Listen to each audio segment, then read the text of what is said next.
Éternel Dieu, nous te rendons grâce, nous te bénissons et nous te remercions. Merci pour la faveur que tu nous accordes de venir dans ta présence. Parce que Père, tu avais institué ce jour avant même la fondation du monde. Tu avais décidé que tes enfants soient avec toi aujourd'hui. Tu as dit, venez à moi, vous tous qui êtes chargés, qui êtes fatigués, et je vous donnerai du repos. Seigneur, ce matin, nous venons à toi. Installe ton joug sur nous. Le joug qui est léger, ton fardeau qui est doux, installe-le dans la vie de chacun de nous. Seigneur, nul ne vient dans ta présence et ne ressort tel qu'il était venu. Alors je prie que tous ceux qui sont venus avec une question repartent avec une réponse. Que tous ceux qui sont venus avec un problème repartent avec une solution. Parce que tu es capable de le faire, non pour nous, mais pour témoigner de ta gloire. Alors ce matin, témoigne de ta gloire au nom de Jésus. Je prends autorité maintenant sur tout ce qui ne glorifie pas ton Saint-Nom. Et je chasse du milieu de nous tout esprit de fatigue, de sommeil, de lourdeur spirituelle qui empêcherait tes enfants de bénéficier de ta parole. Je déclare qu'ils fléchissent genoux au nom de Jésus. Que l'Esprit de Dieu établisse le trône de Jésus en ce lieu et que les écluses des cieux s'ouvrent afin que les paroles du Seigneur descendent dans chacune de nos vies. Que ton nom soit béni, que ton nom soit célébré, que ton nom soit acclamé. Au nom de Jésus, nous avons prié et nous sommes exaucés. Amen. Amen. Shalom. Alors avant de t'asseoir, oui, tu es pressé de t'asseoir. Oui, mais lève-toi un peu d'abord. Lève-toi. Tu es pressé de t'asseoir. Donc, il faut que tu prennes les nouvelles de celui qui est devant, de celui qui est derrière. Parce que j'ai bien envie de descendre et de te donner le micro pour te dire de me dire le prénom de celui qui est devant toi ou de celui qui est derrière toi. Donc si toi-même tu sais que tu es fautif, déplace-toi vers celui que tu ne connais pas et demande-lui son prénom aujourd'hui. Et dis-lui comment tu t'appelles. Tu es bien habillé ce matin. Tu rayonnes de la gloire de Dieu ce matin. Je suis content de te voir ce matin. Même si je te vois tous les dimanches, je ne connais pas ton prénom. Mais aujourd'hui, j'ai décidé de le connaître. Parce que nous sommes tous frères et sœurs dans la maison de Dieu. Amen. Amen. Comme toujours, n'exagère pas trop parce que tu es aussi en train d'empiéter sur l'heure du culte. J'ai dit de demander un prénom, mais toi tu as demandé 5 prénoms. Amen. Alors tu peux t'asseoir dans la présence de Dieu. Shalom. Toi qui es avec moi aujourd'hui. Shalom à vous qui êtes connectés avec nous sur les différents canaux de l'église. Je vous salue tous au nom de Jésus. Je vous salue tous au nom de Jésus. Et je vous souhaite la bienvenue dans la maison de Dieu. Amen. Vous savez que je suis contre ceux qui viennent dans la maison de Dieu comme s'ils sont à l'enterrement. La maison de Dieu, c'est une maison de joie. C'est une maison de bonheur. C'est une maison de paix. C'est une maison où on est gai. Amen. Où on a l'énergie. Une maison de la tristesse. Alléluia. Une fois de plus, je suis content d'être avec toi aujourd'hui parce que c'est toujours un privilège d'être choisi pour partager la parole de Dieu. C'est un privilège. Amen. Et je ne saurais continuer sans rendre grâce à Dieu et remercier l'Éternel pour la vie de maman Hermione et de papa Edgar, eux qui ont accepté de recevoir cette mission, qui ont accepté cet appel, qui ont accepté de répondre présent à Dieu. Merci maman de là où vous êtes. Merci papa pour ce sacrifice que vous avez fait. Et je bénis Dieu également pour le collège des pasteurs ceux-là qui, matin, midi, soir, œuvrent dans la mission de Dieu. J'aimerais que tu bénisses Dieu pour leur vie. Ils ne sont pas tous là, mais pour ceux qui sont là, on les prend comme point de contact pour les remercier pour les sacrifices qu'ils accomplissent. Merci également aux frères qui jouent au piano, aux frères qui interprètent, aux frères qui sont dans les cabines, qui chantent, etc. Parce que chaque dimanche, ils sont là pour faciliter l'accès au message. Et merci aussi aux frères qui sont souvent à l'écodim, qu'on ne voit pas souvent, mais qui sont là pour prendre soin de nos enfants. Amen. Bénis Dieu pour leur vie également. Souvent, on les oublie. Amen. Et aussi, bénis Dieu pour ta propre vie, parce que tu as répondu présent à l'appel de Dieu. C'est une bonne chose. Alors tu peux t'asseoir dans sa présence. Aujourd'hui, je ne vais pas beaucoup discourir, sauf cas de force majeure, parce qu'on ne sait pas ce que Dieu décide. Mais j'aimerais aller dans la continuité de cette période ou de cette saison dans laquelle nous sommes en train de traverser. Amen. Le dimanche passé, c'était le dimanche de la Pâque. Et nous avons parlé de la puissance de la résurrection. Nous avons parlé de la victoire que la résurrection nous donne. Et maman a développé ce thème en nous rappelant un certain nombre de choses importantes dans cette saison. Amen. Et aujourd'hui, j'aimerais partager avec vous un thème particulier intitulé « Marcher dans la puissance de la résurrection ». Amen. Marcher dans la puissance de la résurrection. Quelqu'un me dise « marcher ». Marcher. Puissance. Résurrection. Amen. Nous sommes toujours dans la même période. Ce n'est pas parce que la Pâque c'était dimanche dernier qu'à l'heure actuelle nous ne sommes plus dans la saison. Nous sommes toujours dans la même période. Alors comme je te le disais un de ces dimanches ici, c'est qu'avec Dieu il agit en termes de saison. Dans ces saisons, il ouvre des portes. Et si tu es aguerri, si tu es attentif, tu peux entrer dans cette porte pour bénéficier de ce qu'il a prévu pour toi. Si tu es encore aguerri et attentif, tu peux décider de fermer les portes que lui, il veut fermer en cette période. Vous savez, la vie chrétienne est aussi appelée la marche par la foi. Ça veut dire que c'est une marche. Ce n'est pas une stagnation. C'est pas parce que je sais prier aujourd'hui que j'ai toujours su prier demain après demain. Non. Je dois continuer à apprendre à prier. Amen. Ce n'est pas parce que Dieu a agi ce dimanche avec la chanson Adonai, toi le maître de mon cœur, que le dimanche prochain on va revenir pour chanter encore Adonai, toi le maître de mon cœur. Non. Dieu agit en termes de marche. Ce n'est pas parce que le dimanche dernier nous avons entendu parler de la puissance de la résurrection que cette puissance a fini d'agir. Non, elle continue d'agir jusqu'à présent et elle agira éternellement. Amen. Quelqu'un avec moi ce matin? Parce que j'ai l'impression que tu es très sérieux. Je n'aime pas trop quand tu es sérieux. Quand tu me regardes comme si je suis en train de dire des choses que tu captes pas. Alors que c'est les mêmes choses qu'on te dit à chaque Pâques. Mais nous sommes un peu obligés de le dire parce que tu n'appliques pas. Amen. Donc je disais que la vie chrétienne, c'est la marche par la foi. Donc quand je marche, je quitte un point A pour arriver à un point Z. Amen. Beaucoup de personnes pensent que c'est jusqu'au point B. Non. C'est jusqu'au point Z. Donc tant que tu n'as pas atteint Z, tu ne peux pas arrêter de marcher. C'est la raison pour laquelle l'apôtre Paul dit que j'ai combattu le bon combat de la foi. Amen.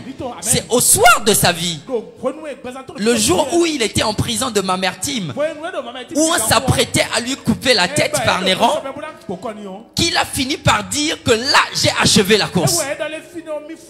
Oh. Mais il y a des chrétiens qui ont déjà fait 5 ans dans la foi. Mais ils ont l'impression d'être des Django, des bishops, des maîtres. C'est comme si eux, ils ont déjà fini avec la vie chrétienne. Il y a d'autres encore qui sont un peu plus avancés, qui disent, oh, Jésus c'est mon petit frère. Quand j'ouvre la bouche seulement, je dis quelque chose, ça se accomplit immédiatement. Amen. Donc eux ils ont déjà terminé avec la foi. Mais on ne termine pas avec la foi. Parce que la foi c'est une marche. Je ne peux pas dire que j'ai quitté Calavi, Abom et Calavi pour arriver à Parakou si je ne suis pas encore à Parakou. Me voici, je suis à Dassa.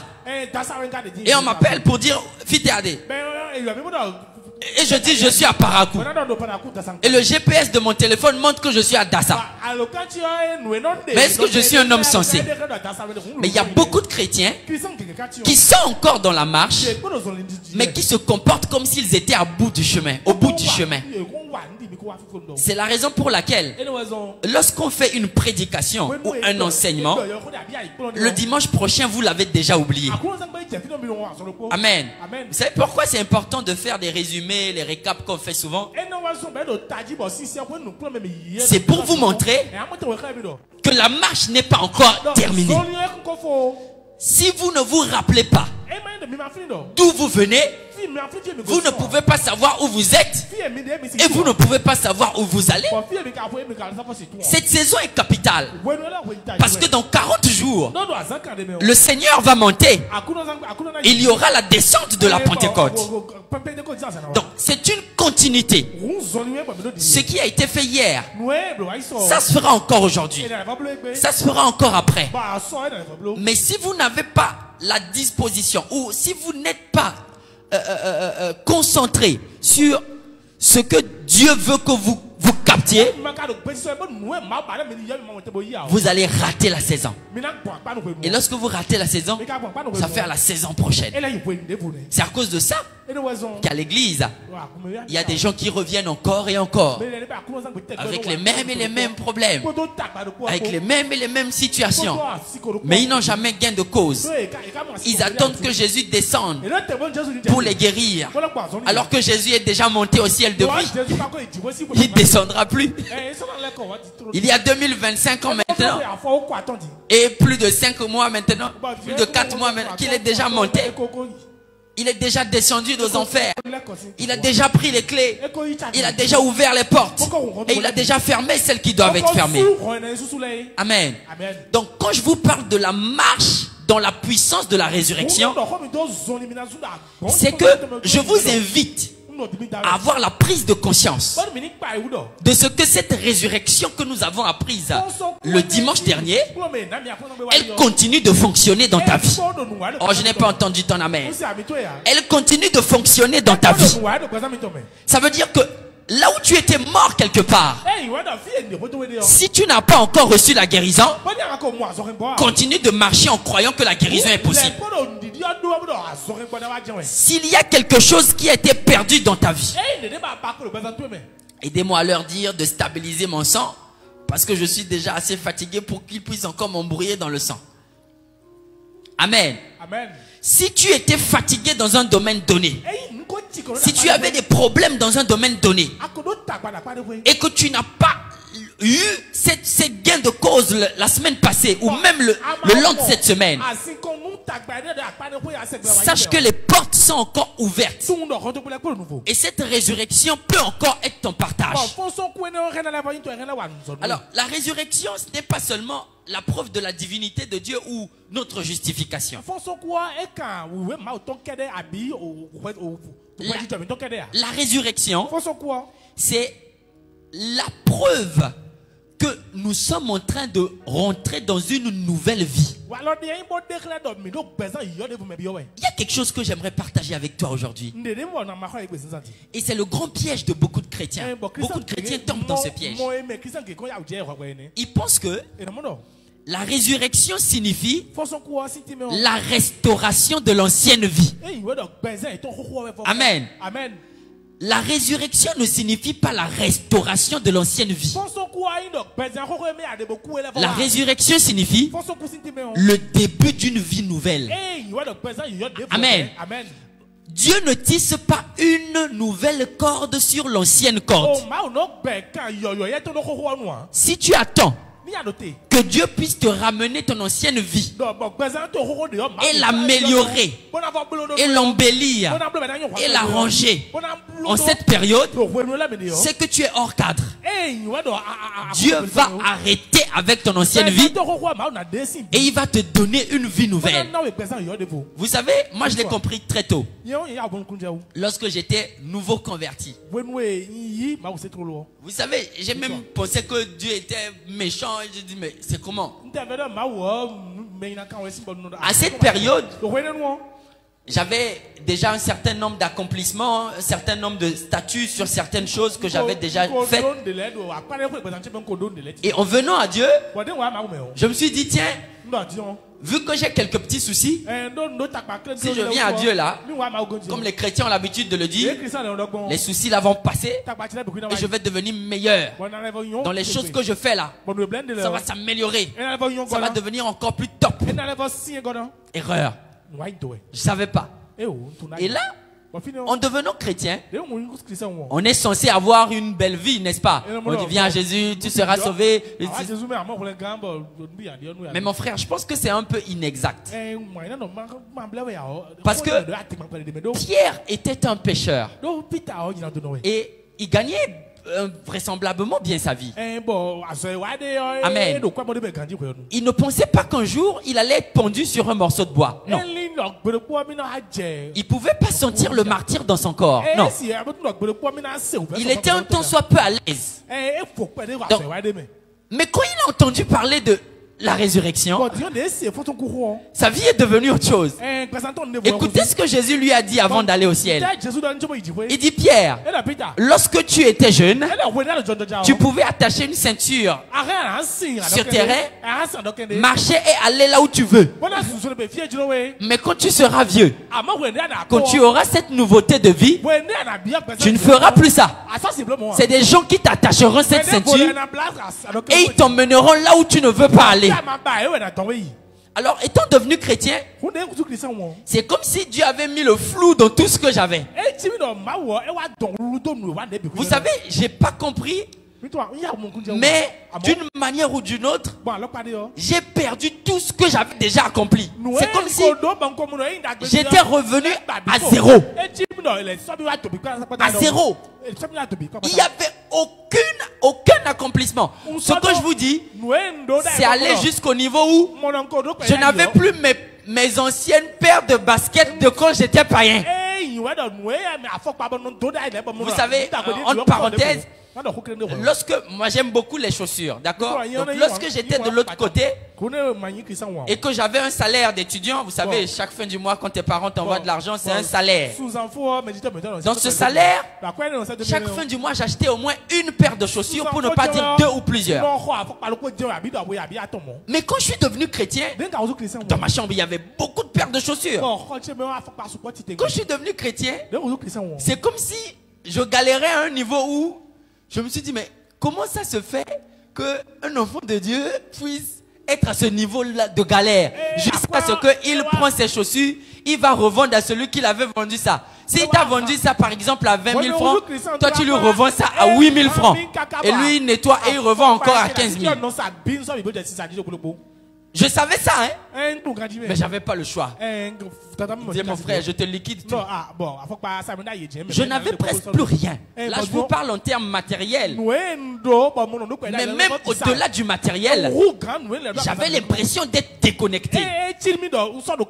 J'avais l'impression de ne plus appartenir à rien du tout. J'avais l'impression de ne plus être moi-même. Vous savez, il y a même mes parents qui m'ont dit, mais toi, on t'a ensorcelé ou bien comment? Si aujourd'hui, vous prenez une de mes photos de 2016 et une de mes photos de 2017, c'est deux personnes. Même physiquement, c'est deux personnes différentes. J'avais beaucoup de cheveux, des coiffes comme les moineaux, avec des habits déchirés. J'étais moche. Mais je suis devenu différent. En fait, c'était un changement drastique. Que ce soit physiquement, mentalement, psychologiquement, c'était un changement. Je ne parle pas que de physique. Et c'est là que j'ai compris ce que c'était que la nouvelle vie. Vous savez, quand Dieu dit que vous avez reçu une nouvelle semence et que c'est une semence incorruptible, ça veut dire que si vous l'avez réellement reçue, naturellement vous êtes sur les penchants de ce que Dieu décide que vous fassiez. Vous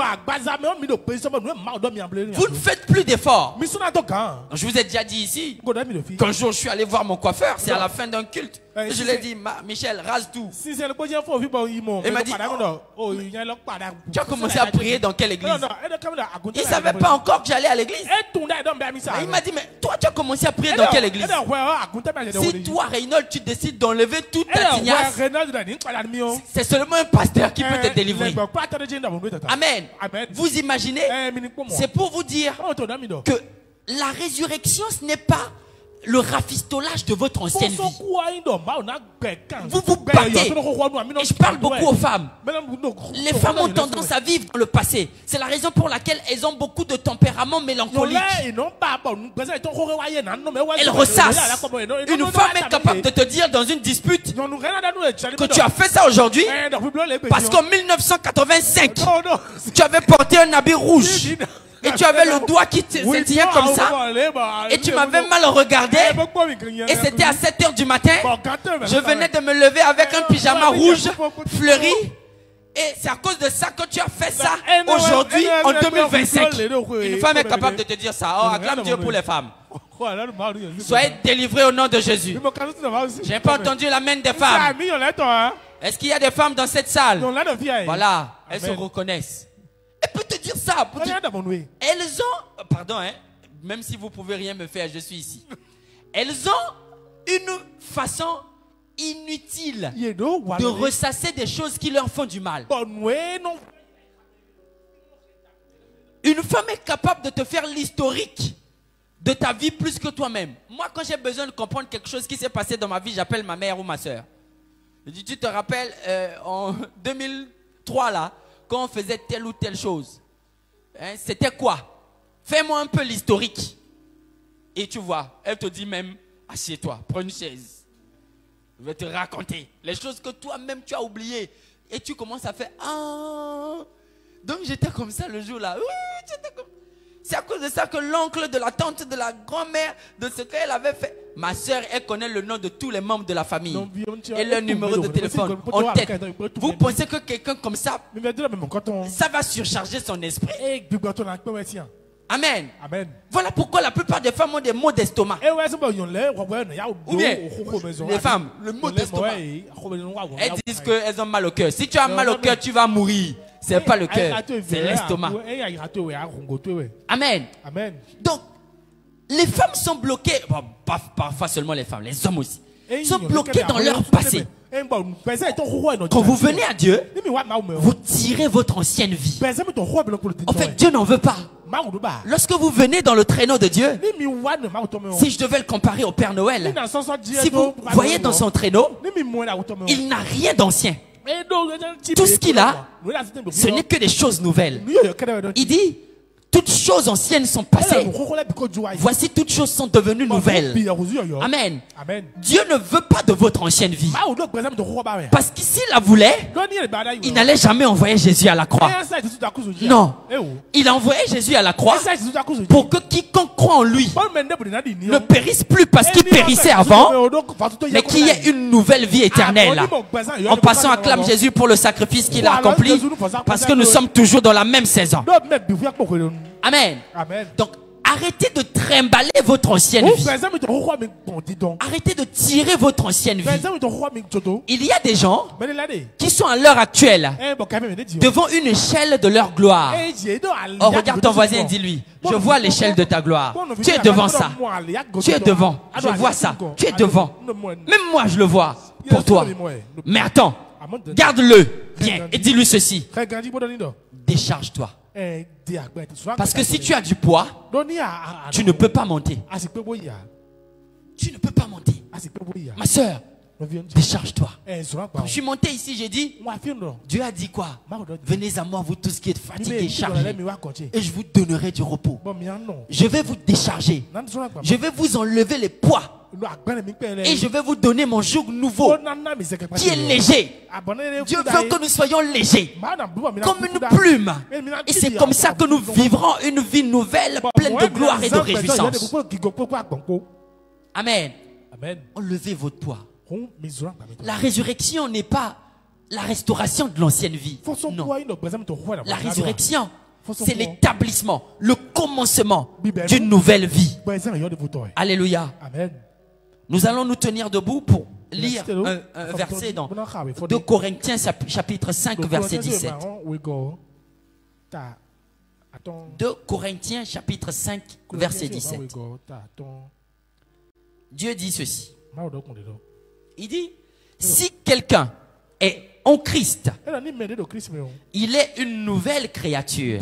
Amen. Quelqu'un me dit, je suis une nouvelle créature. Les choses anciennes sont passées. Voici, toutes choses sont devenues nouvelles. Je répète, si quelqu'un est en Christ, il est une nouvelle créature. Les choses anciennes sont passées. Voici, toutes choses sont devenues nouvelles.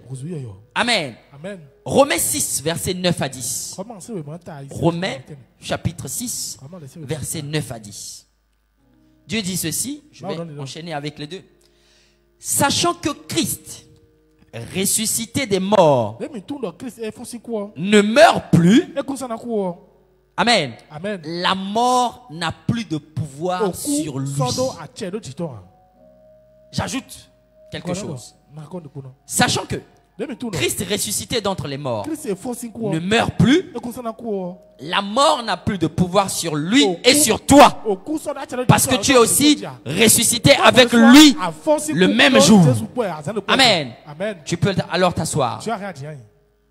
Donc, la résurrection n'est pas la restauration de l'ancienne vie. C'est une vie totalement nouvelle que Dieu te donne. Une vie de l'esprit que le Seigneur te donne. Mais lorsque tu as quelque chose de nouveau, tu oublies l'ancien.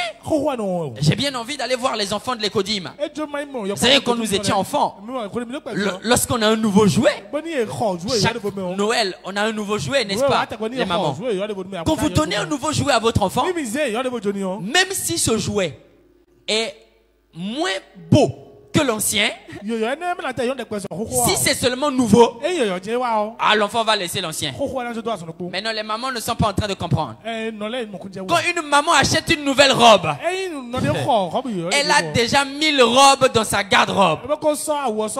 Lorsqu'elle fait rentrer un nouveau vêtement, tous les anciens vêtements sont devenus du n'importe quoi. Je me rappelle de ma mère qui est toujours en retard parce qu'elle ne sait pas quoi porter et qu'elle n'a plus d'habits. Mais dans sa chambre, le dressing est rempli que d'habits. Et un jour, je suis venu, ma soeur aussi est pareille. Un jour, je suis venu dans la chambre et j'ai dit, bon, attends, tu n'as plus d'habits, non? Ok, un instant.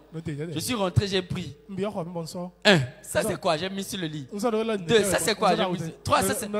Il y avait une montagne d'habits sur le lit qui était comme ça. Et j'ai dit, bon, dans tout ça là, si tu ne trouves pas d'habits, il vaut mieux qu'on prenne ça et qu'on aille partager à ceux qui n'en ont pas. Oh non, non, non, non, non, non. Il y a un habit dedans là que je pense que je dois porter ça de tel jour. J'aime trop ça, je peux... Elle-même a dit que je veux faire un don de mes vêtements. Donc, venez choisir. Et quand vous faites l'erreur de choisir et qu'elle-même elle est là, elle va dire, bon, ça là, ça peut rester. Ça, au final, vous avez sélectionné seulement 3 ou 4 sur plus d'une centaine. Tout le reste là, elle a un programme qu'elle va porter ça. Il y a un mariage de ceci. Il fallait un habit rouge. Il y a tel. Donc, lorsque vous avez un nouveau, quelque chose de nouveau, l'ancien devient ancien et on oublie l'ancien. Mais voici, Dieu vous donne une nouvelle vie par sa résurrection. Mais vous vous attachez à votre ancienne vie. Comment vous vous attachez à votre ancienne vie? Dieu vous dit que j'ai purifié votre cœur. Mais quand vous venez à l'église et qu'un frère vous a lorgné, vous êtes attaché à votre ancienne vie. Pourquoi il me regarde comme ça? Vous êtes devenu encore l'ancien vous. Pourquoi il me regarde comme ça? Il ne peut pas me parler comme ça. Il ne peut pas me dire ça. Vous repartez à votre ancienne vie. Dieu dit dans la nouvelle vie, ne vous inquiétez de rien, mais adressez-lui vos besoins par des prières et des supplications avec des actions de grâce. Mais lorsque vous avez une difficulté, la première réaction que vous avez, c'est de vous inquiéter. Mais là, vous êtes en train de revenir à votre ancienne vie. Souvenez-vous de quand vous aviez commencé à devenir, quand vous étiez devenu chrétien nouvellement. Regardez la chaleur que vous aviez. Regardez la fougue que vous aviez. Regardez la soif que vous avez. Regardez le désir que vous aviez pour Dieu. Regardez l'ardeur avec laquelle vous serviez Dieu. Vous ne regardiez pas derrière. Vous mettez la main à la charrue et vous continuez à aller en avant. Parce que vous aviez eu la conscience de votre nouvelle vie. Mais laissez-moi vous dire une chose. Dans la marche vers la puissance de la résurrection, cette puissance est renfermée dans la nouvelle vie. La puissance de Dieu ne peut pas se manifester dans un ancien corps. Non. Ça se manifeste dans le nouveau corps. Parce que la puissance est en Jésus. Et Jésus n'est pas dans l'ancien et il est dans le nouveau. Si vous n'avez pas la conscience du nouveau, c'est que vous n'avez pas la conscience de Jésus. Amen. Si quelqu'un n'a pas la conscience de ce qu'il est devenu une nouvelle personne,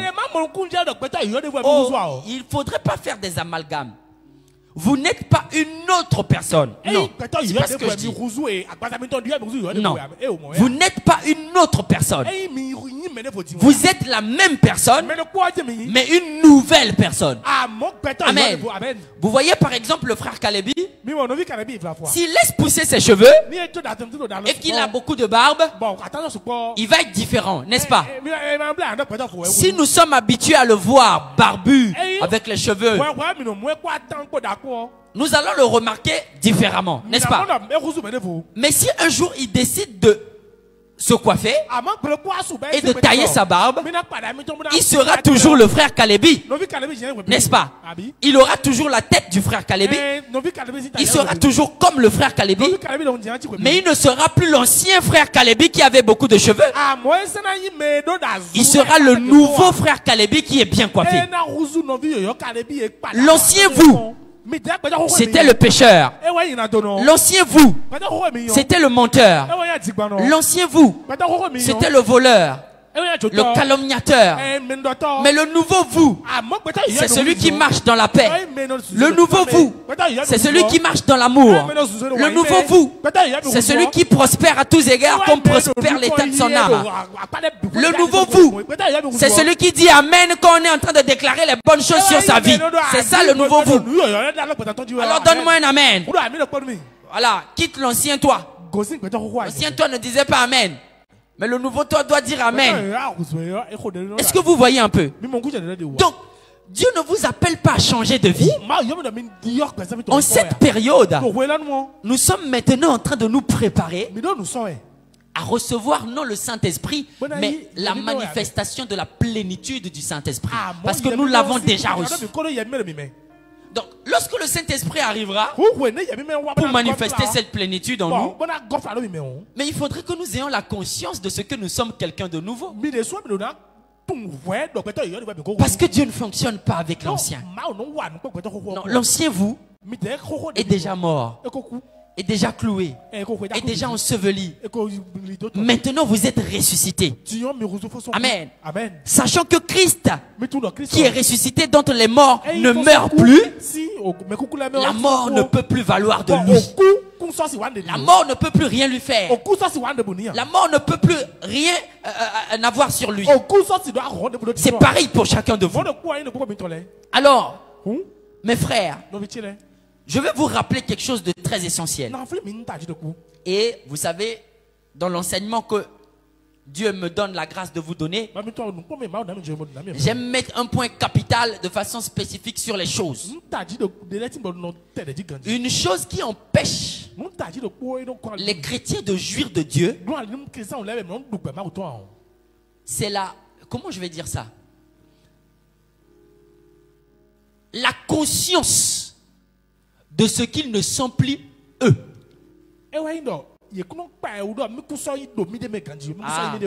C'est très difficile de dire à un homme qui a fait 25 ans, qui a fait 30 ans, qui a fait 60 ans, 50 ans, 40 ans, de lui dire un jour que tout ce que tu as fait là,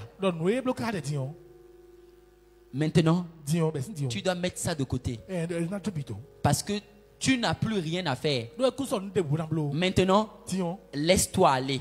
Vous pensez que c'est facile? C'est pas facile. Mais c'est ça qui vous empêche de réussir. Le frère l'a dit tout à l'heure, et je pense qu'il était dans le même état d'esprit. Ceux qui s'approchent dans le royaume de Dieu, c'est des gens qui ont le cœur des enfants. Lorsque tu prends un enfant docile et obéissant, et que tu lui dis, attends-moi là, l'enfant n'a que faire. Même si le président de la République vient le voir pour dire, déplace-toi, il va dire, non, maman m'a dit d'attendre là. Amen. Lorsque tu lui dis, va là-bas. Si quelqu'un d'autre vient le voir et lui dit, va de l'autre côté, il va dire non. Papa m'a dit d'aller là-bas. Et c'est là-bas que je vais. Et s'il arrive, il voit qu'il y a un trou.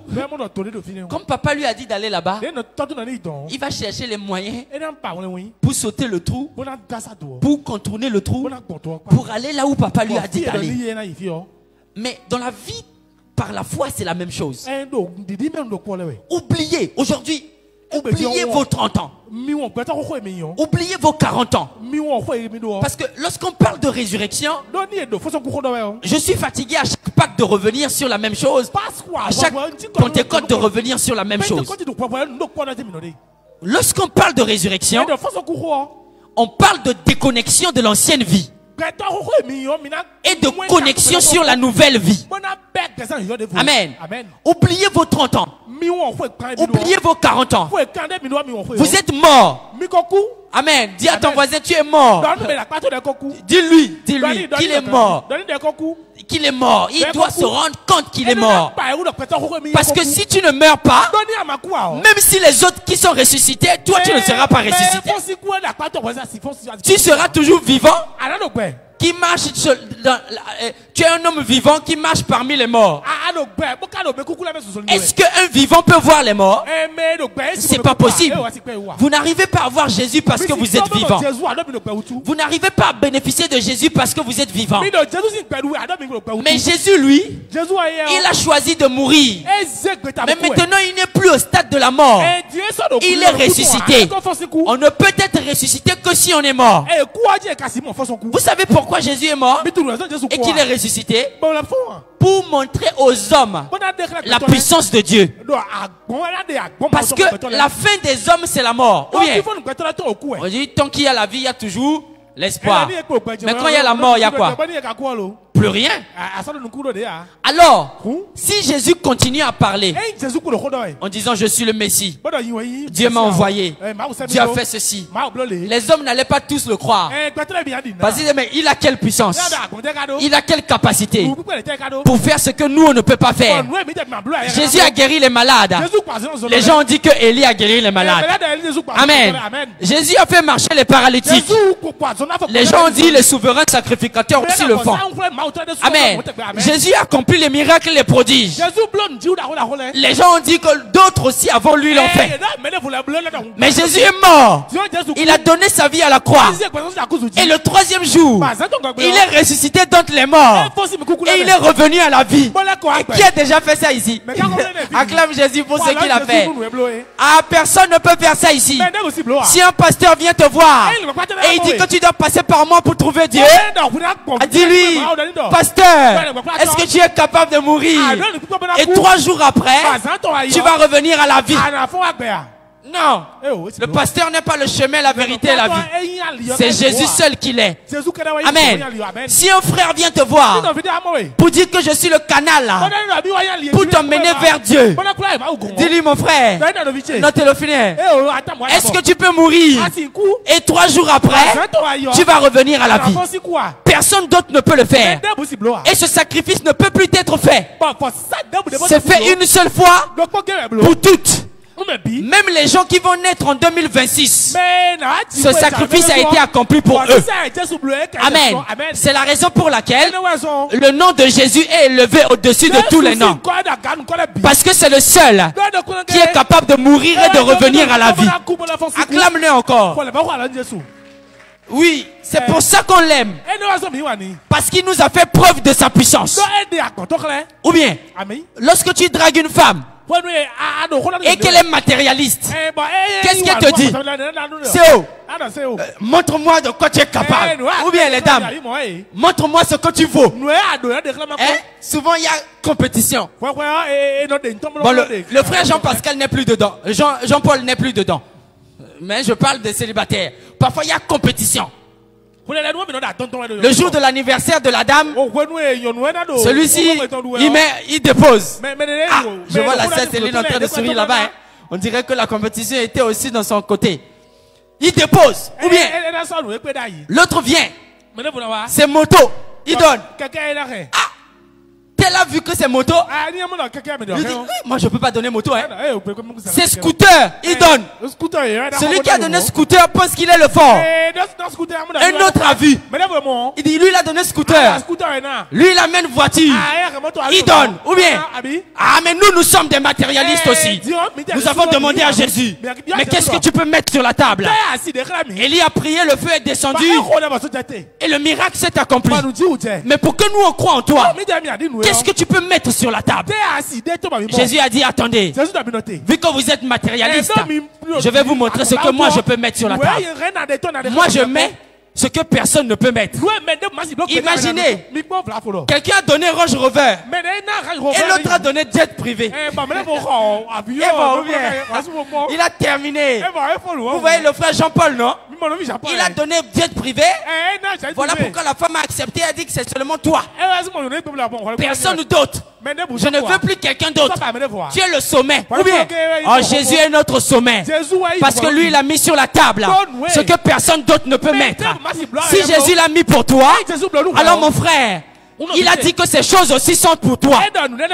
Tu es capable de le faire aussi. Mais si tu es capable de le faire, pourquoi tu n'en profites pas? Imagine une femme mariée, le lendemain du mariage, on dit souvent, ou bien, on dit ça non? Quand on finit là, non, c'est pas ça. Il y a une chanson là pour dire qu'on repart avec la femme à la maison. Dans les dots là.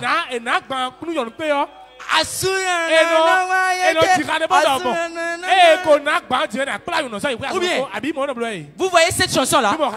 On a fini de chanter ça. Et maintenant, le lendemain, la femme dit, je veux rentrer chez mes parents.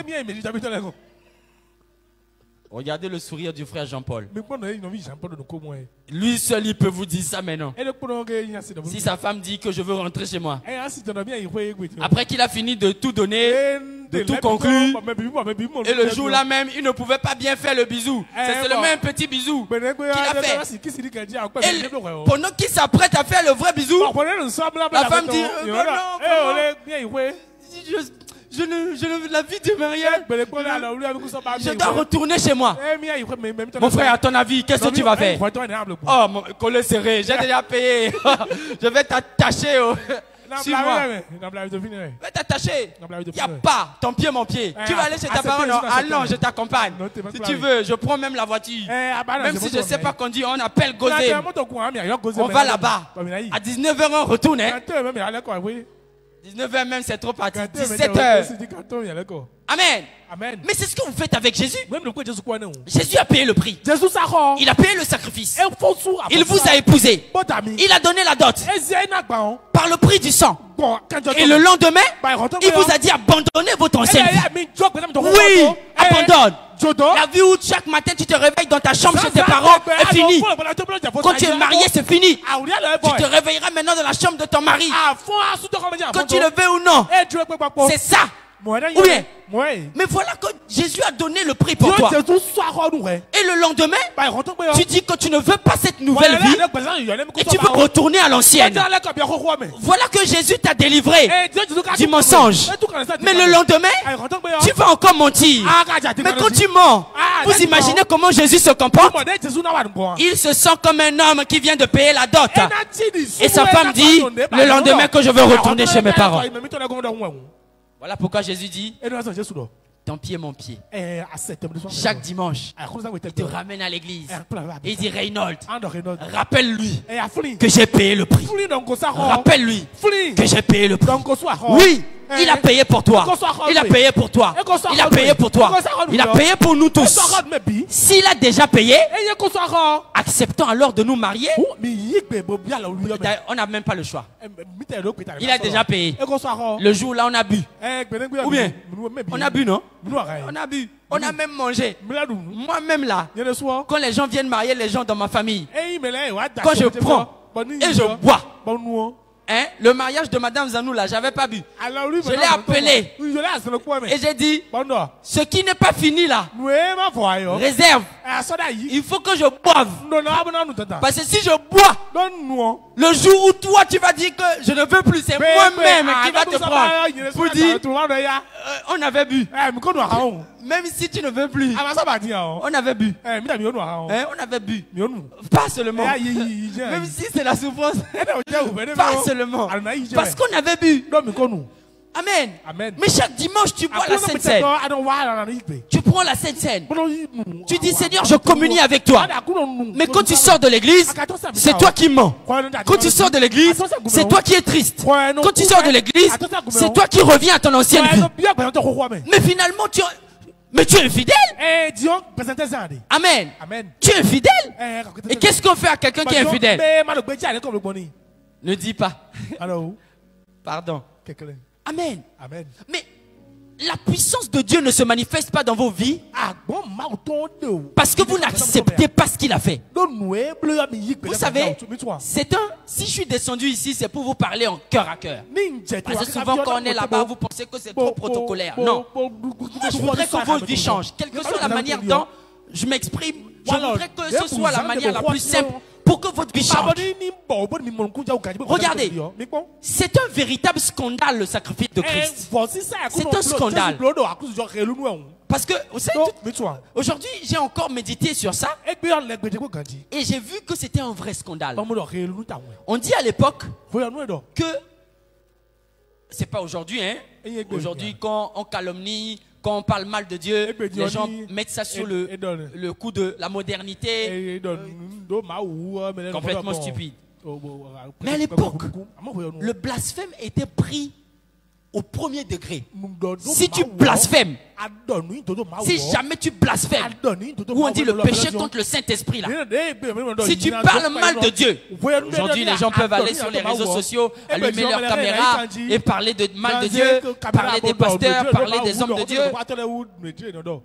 Soit dit en passant, ça va vous revenir. Ça va vous revenir. Si vous parlez mal des hommes de Dieu, ça va vous revenir. C'est entre Dieu et eux. Vous n'êtes pas dedans. Amen. Amen. Donc, à l'époque, c'était un sacrilège. Voici un homme qui est né de le ventre d'une femme et qui vient voir les gens pour dire que moi, je suis le fils de Dieu. Et Dieu là, non, laissons d'abord la Bible que nous lisons. Mettons les choses terre à terre. C'est parce que je parle le fond de Porto et qu'on est à Calavi. Sinon, j'allais vous parler en fond pour que vous compreniez bien terre à terre ce que je veux vous dire. Écoutez bien. On dit le Dieu que nous appelons tous les jours que nous venons à l'église ici. Le frère là, un jour il se lève et il vient à l'église et il dit je suis le fils de Dieu. C'est mon père. Lui là, oh là, je suis son fils. Ce qu'il me dit, je fais ça. Et je vais détruire le temple, l'église, le TBI. Je vais détruire ça et je vais reconstruire ça en 3 jours. Et quand on le regarde, même ses vêtements n'a pas la capacité d'acheter une brique. Et il dit qu'il va détruire le temple et il va reconstruire ça après 3 jours.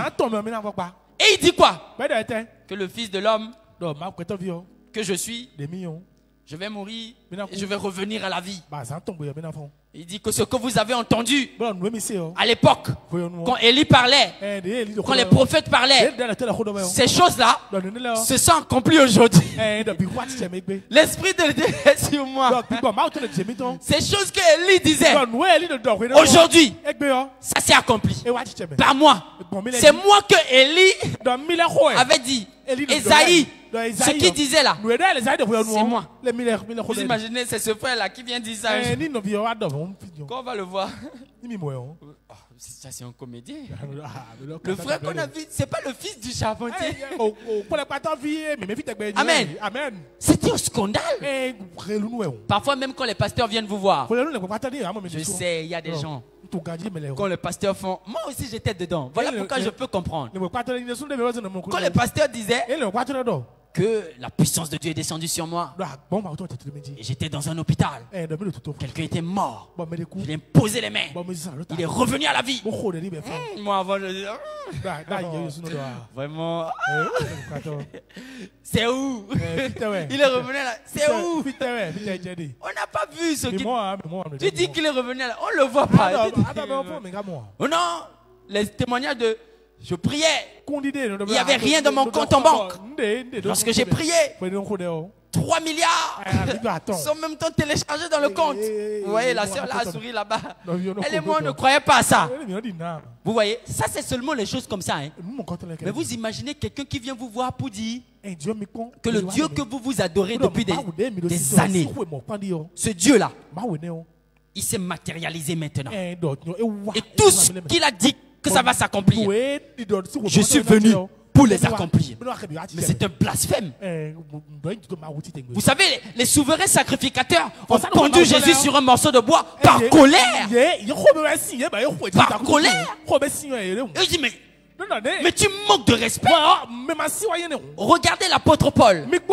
Lorsqu'il était Saul, mais il combattait les chrétiens parce qu'il pensait que lui, il était un fils de Dieu et les autres étaient en train de blasphémer. Mais c'était un scandale où on dit que le jour du sabbat, qu'on ne doit rien faire, qu'on doit se concentrer, qu'on doit être dans le lieu saint, qu'on doit être avec Dieu, qu'on doit se couvrir de la cendre, qu'on doit déchirer ses vêtements pour entrer dans le lieu saint. Et Jésus vient pour dire que vous n'avez plus besoin de faire ça. Croyez seulement en moi. Et c'est fini. Oh, mais c'est un scandale. C'est là où je voulais en venir. C'est difficile pour vous de manifester la puissance de Dieu parce que jusqu'à présent, pour l'esprit humain, c'est un scandale. Dieu dit quoi? Celui qui croit en moi, il fera ce que j'ai fait. C'est tout. Mon frère, le passeport pour manifester la puissance, c'est de croire que Dieu peut le faire. Et bon, il n'y a rien. Il n'y a pas. Je vais te prescrire 360 jours de jeûne et prière pour que tu deviennes fort. Non, ça c'est des choses pour renforcer, d'accord? Mais ce n'est pas ça qui fait. Lorsque tu te réveilles pour dire que c'est parce que je prie beaucoup que ma vie spirituelle commence à changer et que je commence à avoir des miracles. C'est faux. Quand tu pries beaucoup, c'est là où tu actives encore l'adversité dans ta vie. Parce que quand tu pries beaucoup, tu chasses les démons, non? Mais la Bible dit que quand tu les chasses ils reviennent 7 fois plus. Donc quand tu pries beaucoup, tu actives beaucoup de combats. Tu crois, regarde, ton niveau là où tu es assis, tu as des combats, n'est-ce pas?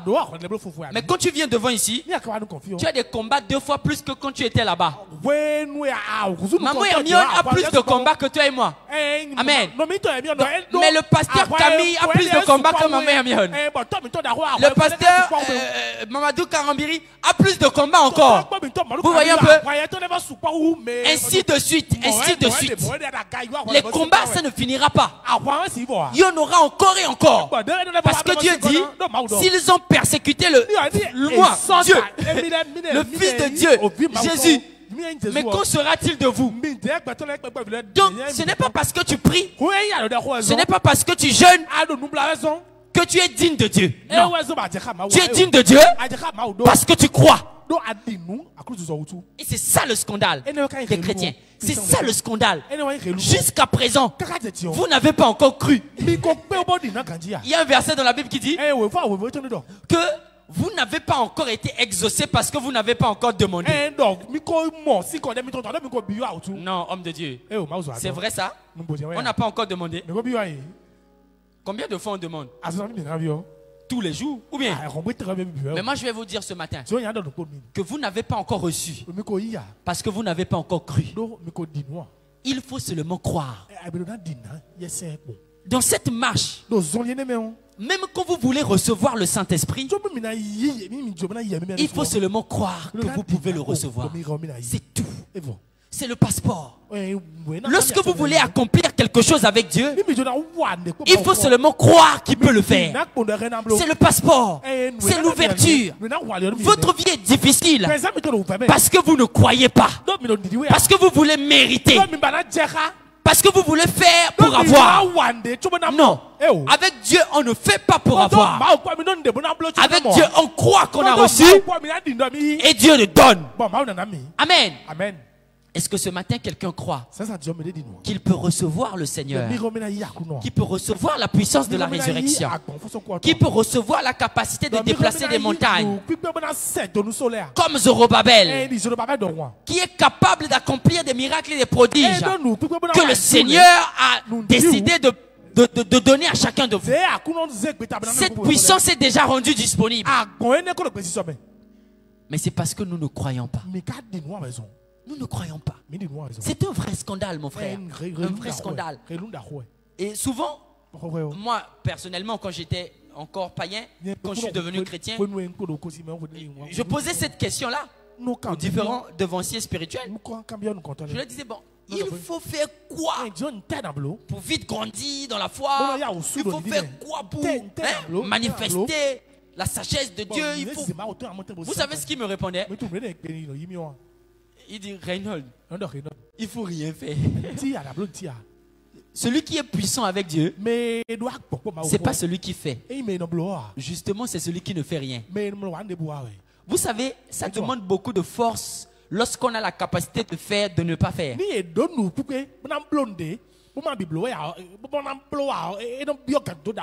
est plus difficile d'être humble que d'être orgueilleux.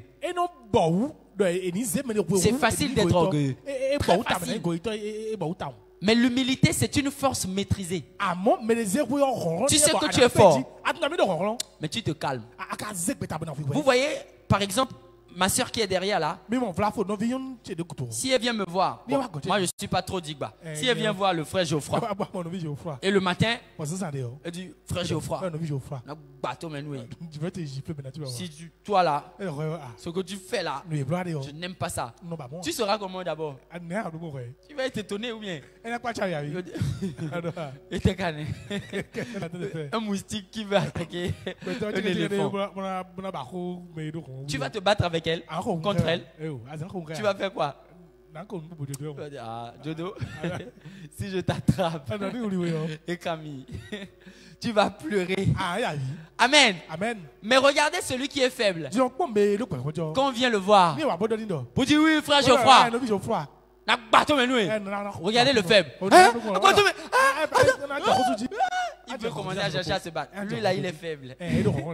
Vous savez, quand moi j'étais à l'école, au lycée, un jour, en seconde, il y avait un homme qu'on appelait Cap Chef. Vous savez, moi j'étais jeune.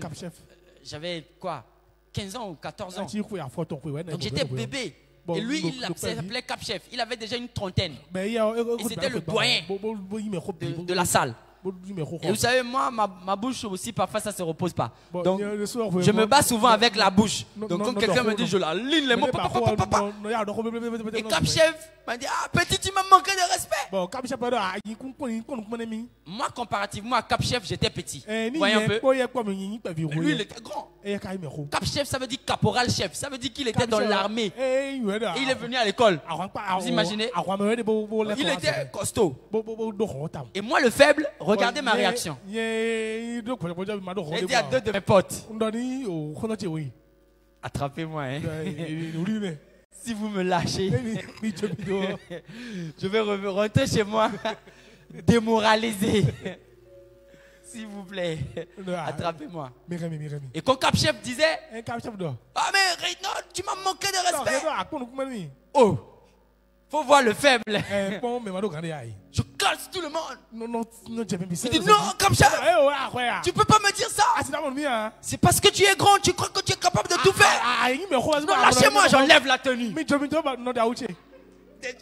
dans mon cœur, je me dis déjà, les gars, attrapez. Si vous me lâchez, je suis cuit. J'enlève la tenue. Cap Chef, jamais tu ne peux pas faire ça. Et il m'attrape. Il me dit, lâche-moi. Toi et moi ici, on doit terminer ça. En lingala, on dit, Togo bonza tete. Ça veut dire, on va se fight. Cap Chef était calme.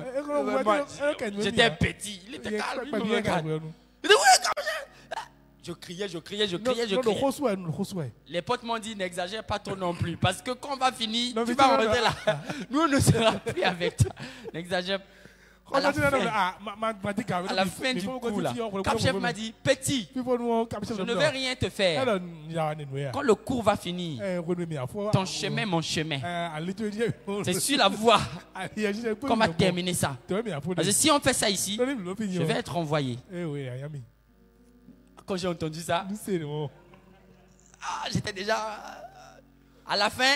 Vous savez, ne riez pas, hein, c'était moi d'avant. Amen. À la fin, quand le cours est fini, vous savez ce que j'ai fait? Je suis allé voir Cap Chef. Calme. Ah, mon grand. Ah, mon grand. Mon grand. Il me regarde. Ah, mon grand, Cap Chef. Ton petit a déconné, hein? Hein? Quoi? C'est l'excès de zèle, nous les jeunes là. Quand ça nous prend, Cap Chef, hein, tu vois, la colère était montée. Tu sais que je peux rien te faire. Toi-même, regarde-moi. Il dit, ah, petit, tu sais que tu peux rien me faire. Et pourquoi tu criais? Tu m'as déjà manqué de respect devant les gens. Ce que tu as dit là, ça doit se passer. Ah, Cap Chef. Tout ce que tu veux. C'est la mathématique. Je donne. Physique, chimie. Je donne. Il suffit seulement de t'asseoir à côté de moi le jour du devoir. Et tu as tout. Si j'ai 20, tu as 20. Il dit non, petit, ne laissez pas de me corrompre. Cap Chef, si j'ai 20, tu as 20. Mais oublie l'affaire là. Lui aussi, comme il était un peu idiot, il a accepté. Et le jour du devoir, je l'ai glissé aussi. Et notre affaire est finie comme ça. Vous voyez? Donc, lorsque vous êtes faible, c'est facile de manifester la faiblesse. Mais lorsque on est fort, c'est là qu'on décide de ne rien faire. C'est ce que Dieu vous amène à faire. Vous êtes fort. Amen. Quelqu'un me dit, je suis fort. Vous êtes fort. Vous avez de l'énergie. La capacité de ne pas s'inquiéter là, c'est en vous. Parce qu'à la puissance de la résurrection, quand Jésus est revenu, il a donné la capacité. C'est en vous. Mais faites ressortir ça. Quand vous êtes dans une difficulté, soyez fort. Regardez à Jésus et dites-vous, mais qu'aurait-il fait dans cette même période? Est-ce qu'il allait s'inquiéter ou bien il allait rester calme? C'est là que vous manifesterez la puissance de Jésus. Parce qu'il est plus difficile de ne rien faire que de faire. Mais Dieu vous dit de ne rien faire. Vous voyez, en cette période, parce que ma Bible est loin, mais dans Actes chapitre 1, Dieu dit, n'allez nulle part, restez à Jérusalem, ne faites rien. À l'heure actuelle, ne faites rien. J'étais mort, non? Je suis ressuscité. Je suis venu à vous. Et vous avez vu que je suis vivant. Maintenant, je suis en train de partir. Et l'ascension, c'est pour bientôt. Maintenant, il dit, même si je monte, ne partez pas. Ne faites rien.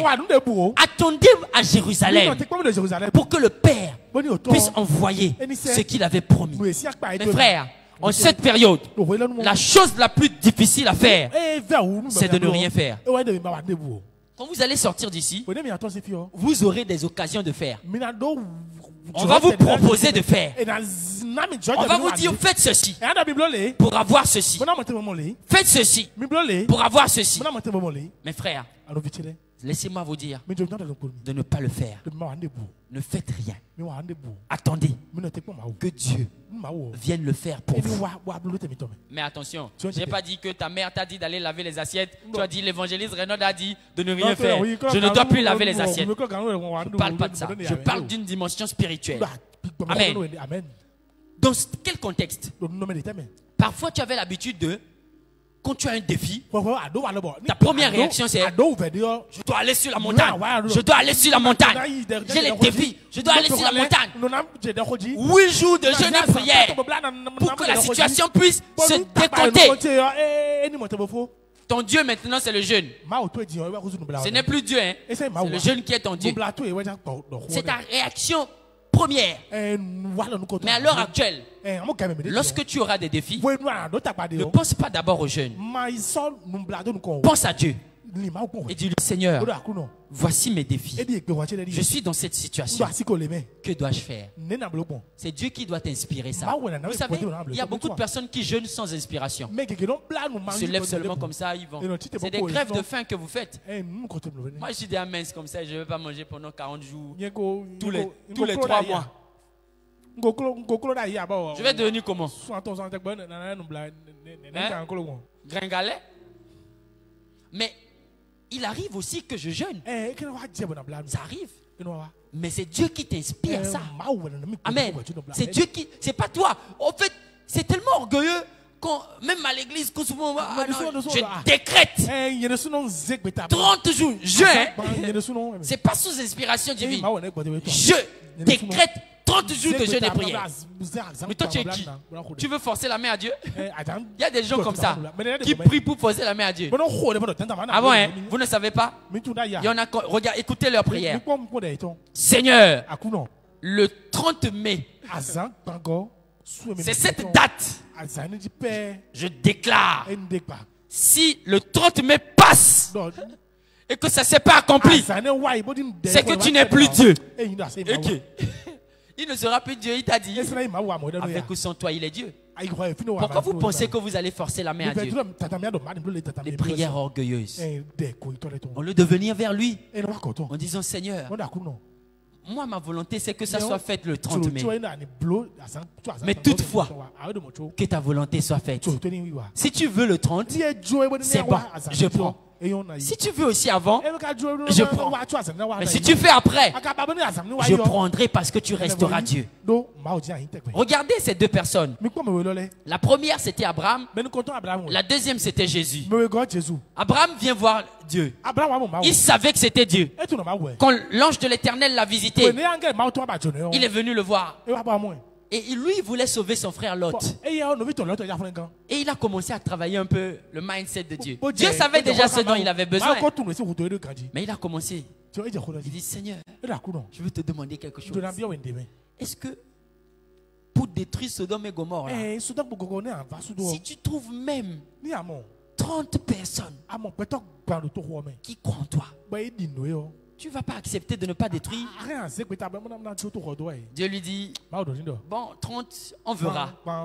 Il dit, ah, Seigneur, même si c'est 25, 30, même si c'est 25, est-ce que tu ne vas pas détruire? Dieu dit, bon, on verra. Dit, ah, ne te fâche pas. Hein. Même si c'est 10, que tu ne détruiras pas. Je dis, ah, Abraham, je t'ai dit, on verra. Jusqu'à Abraham est revenu à 1. Il a dit, Seigneur, même si c'est 1, le pot, tu ne détruiras pas. Dieu lui a dit quoi au final? Que pour plus que tu as demandé, je vais te détruire quand même, mais je vais sauver le 1 que tu as dit là. La deuxième personne, c'était Jésus. Vous savez, Jésus est le Fils de Dieu. Il est totalement homme, totalement Dieu.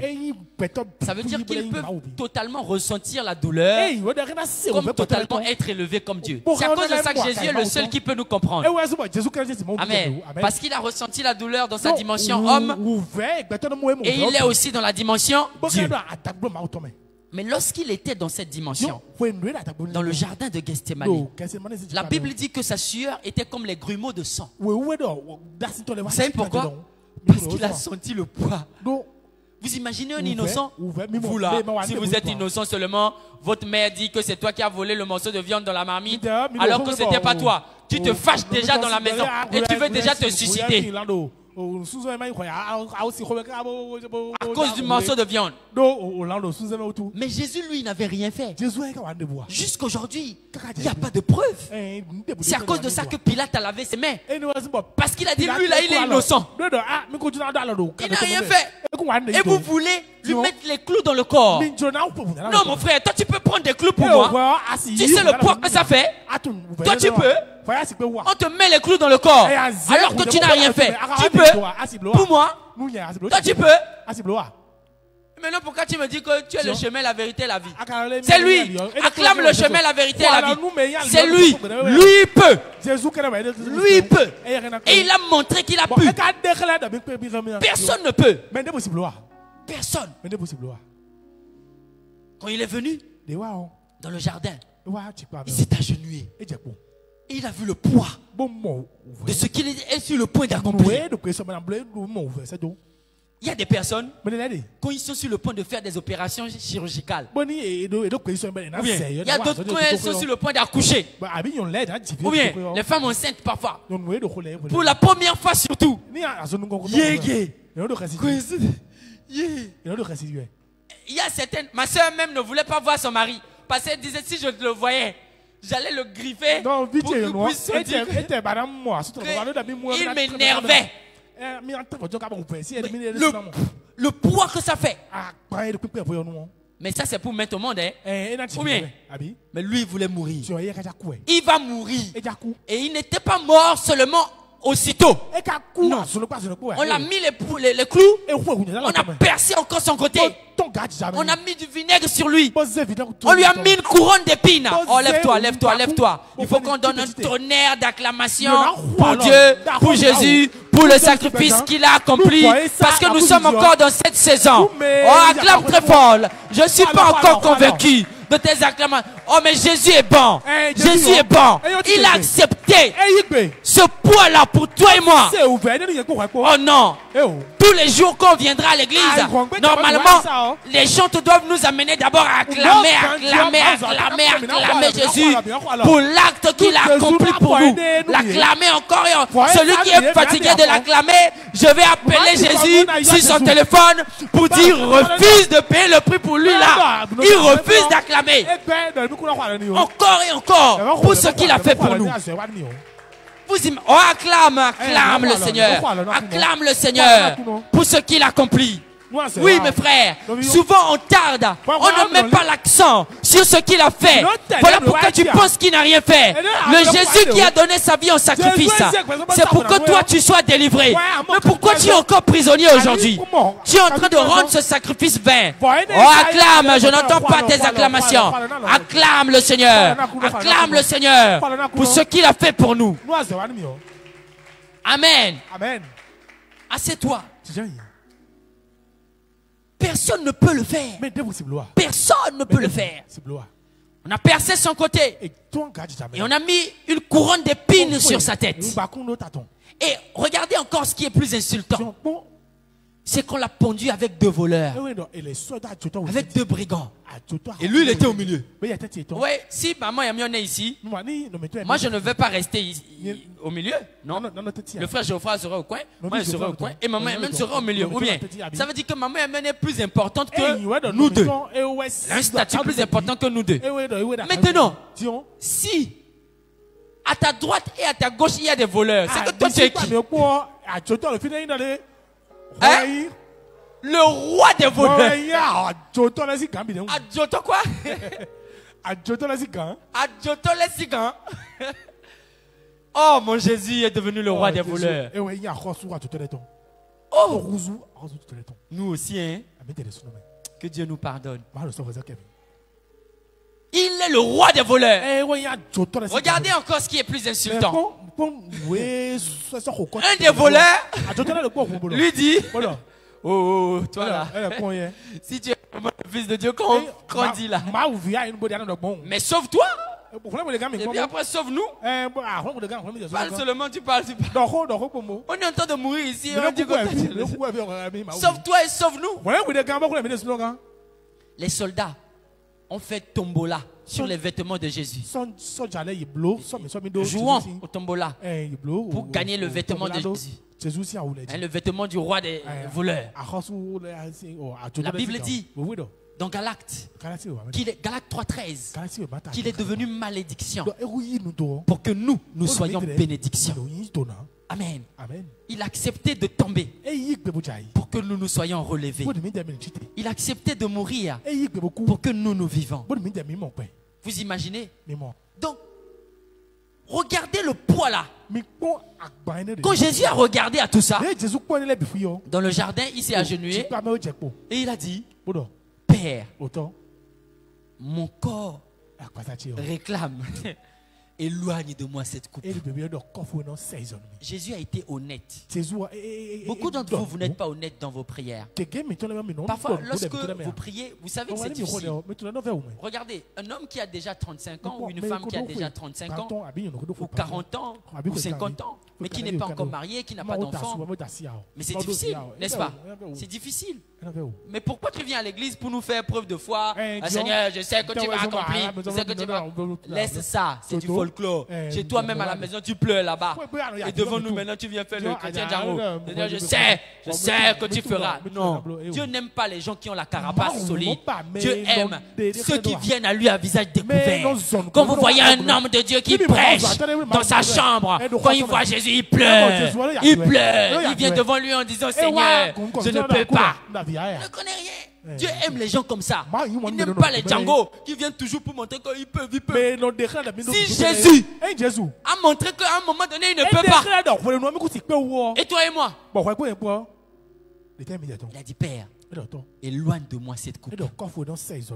Mais toutefois, que ta volonté soit faite. C'est pas par ma force. Je peux rien faire. Mes frères, faites cette prière. Quand vous rentrez chez vous, vous pouvez rien faire.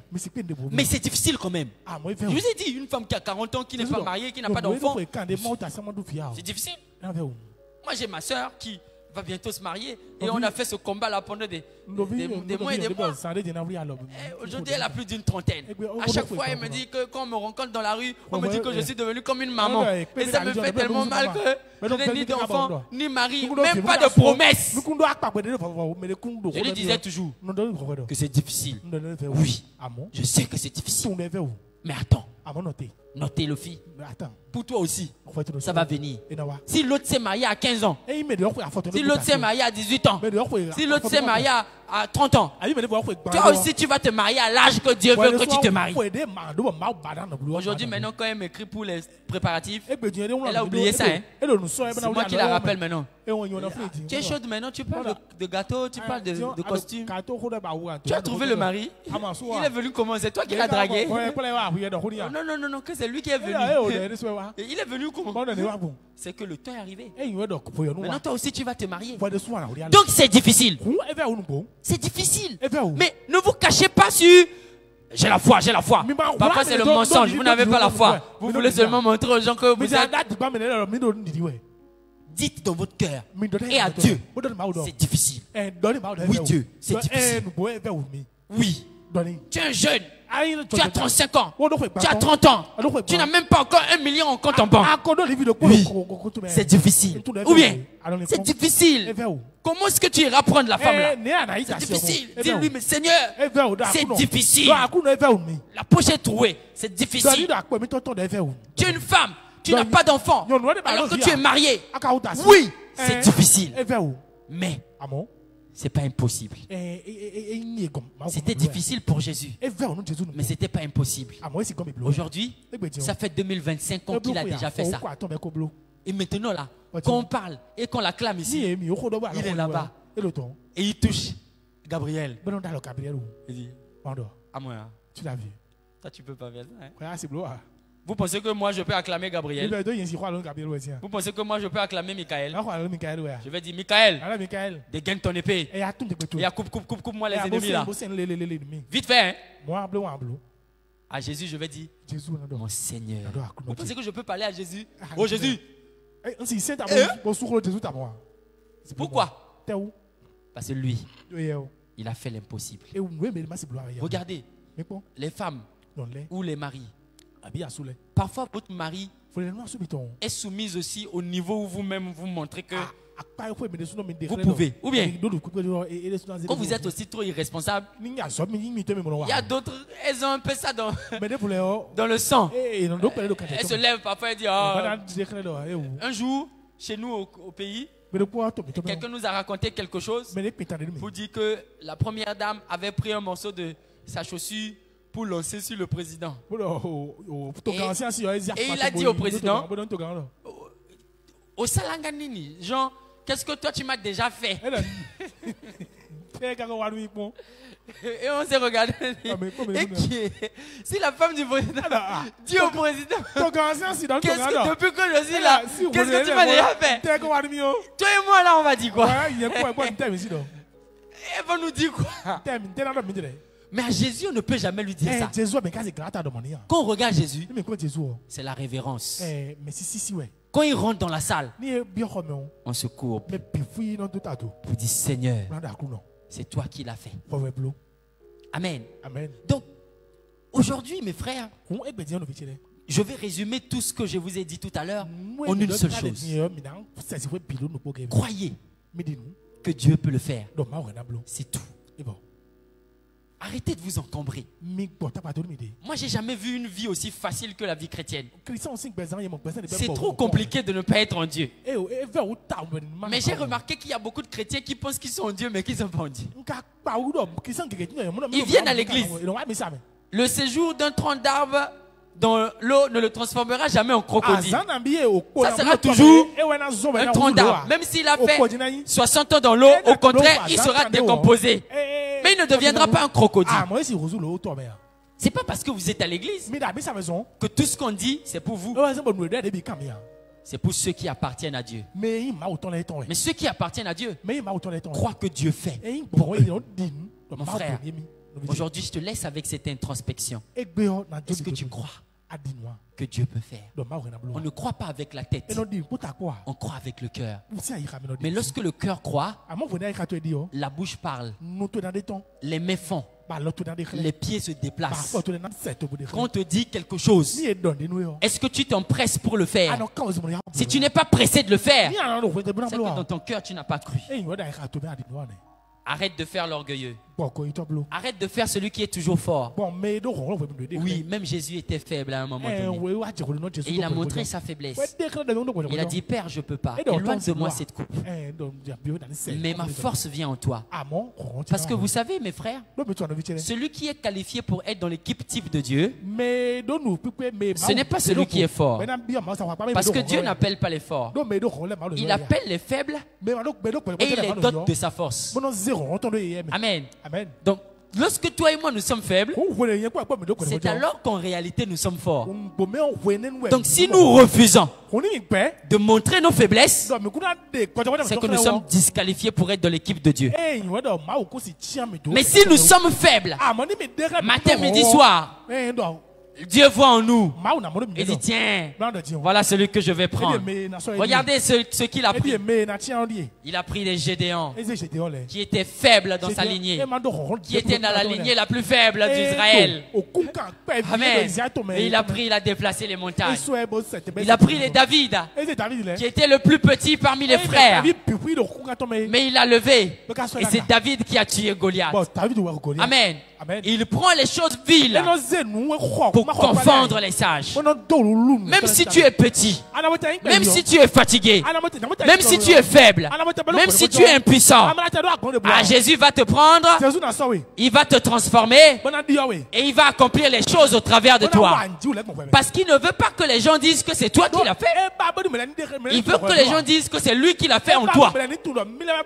Voilà pourquoi moi j'aime les moments où je suis le plus faible.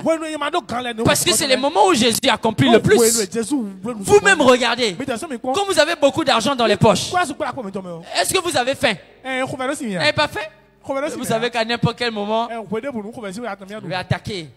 Ou bien, si tu as 100 000 dans la poche, quelqu'un te demande 100 francs, c'est une insulte ça. Il me demande 100 francs, tu lui donnes 1000 francs. Dis oh waouh. J'ai pas la monnaie. 1000 francs. Mais quand vous avez quand vous avez 200 et quelqu'un vous demande 100 francs, calcule d'abord. Vous faites l'arithmétique dans le cerveau. Mon frère, j'ai seulement 25. J'ai pas 100 francs. Va demander 75 ailleurs. Amen. Mais c'est ça. Lorsque vous êtes faible en Dieu, c'est là où vous avez plus. Chez Dieu, c'est le contraire. Quand vous avez 200, en Dieu, vous avez 100 000. Mais quand vous avez 100 000, vous allez être... Wow, bon Dieu, j'ai pas trop besoin de toi. Celui qui a compris ça, c'est David. Il dit, Éternel, ne me bénis pas trop, de peur que mon cœur puisse s'éloigner de toi. Vous savez, j'ai beaucoup entendu l'histoire de Pépé Emmanuel Guidibi, le père de Papa Edgar. Et l'un de ses amis proches, lorsqu'on était allé l'interviewer, disait Emmanuel n'était pas un homme riche. Contrairement à ce que toi et moi on pense, on le méconnaît. Regardez tout ce qu'il a bâti. Il dit que Emmanuel n'était pas un homme riche. Il avait toujours sa petite voiture là. Et il n'avait pas beaucoup d'argent en banque. C'était pas un homme riche. Il avait ce qu'il fallait pour les besoins. Mais vous savez pourquoi on le considère comme un homme riche? Vous et moi. C'est pourquoi? À cause de ses œuvres. Tout l'argent qu'il avait, il mettait ça dans les gens. Il paye la scolarité, il crée des fondations, il crée des clubs. Tout l'argent qu'il a, c'est pour ça. Quand il est mort, jusqu'à ce qu'il est mort, aujourd'hui, son nom est toujours plus grand. Et ça continue de devenir encore plus grand. C'est ça un homme riche. C'est pas parce qu'il l'a, mais c'est parce qu'il laisse Dieu l'utiliser pour faire qu'il est riche. Amen. Donc n'amasse pas, ne cherche pas. Non, je galère aujourd'hui, je dois avoir 3 milliards. Même si on te donne 3 milliards là, tu vas faire quoi avec? Les chrétiens là, Si je donne le micro ici, tu vas entendre. Je vais construire un orphelinat pour Dieu. Dieu a dit qu'il a besoin de ça. Il n'a pas besoin de ça. Il y a déjà des gens qui construisent des orphelinats pour lui. Ce que Dieu veut pour toi là, c'est que tu t'occupes de ta famille, tu t'occupes de tes enfants, que tu aies un peu plus pour accomplir les bonnes œuvres. Mais les bonnes œuvres, on les accomplit pas seulement avec 3 millions. On peut accomplir les bonnes œuvres en donnant un sourire. Tu as besoin d'argent pour donner un sourire. Tu as besoin d'argent pour prier pour un malade. Tu as besoin d'argent. Tu as besoin d'argent pour saluer un frère qui est triste à l'église. Tu as besoin d'argent. Ok, on va commencer à payer les gens pour saluer les frères à l'église. On n'a pas besoin d'argent pour ça. Vous voyez à quel point vous êtes pauvre parfois. Et vous pensez que la richesse c'est seulement là-bas. Le bonheur que vous pouvez avoir. Regardez, je vous regarde souvent. Quand on vous dit saluer les frères, dites-moi qui ici salue son frère sans le sourire? Dites-moi. Personne. Regardez ce que ça vous procure quand vous vous saluez. Bon, regarde ton voisin et dis-lui, tu es bien habillé ce matin. Regarde-lui.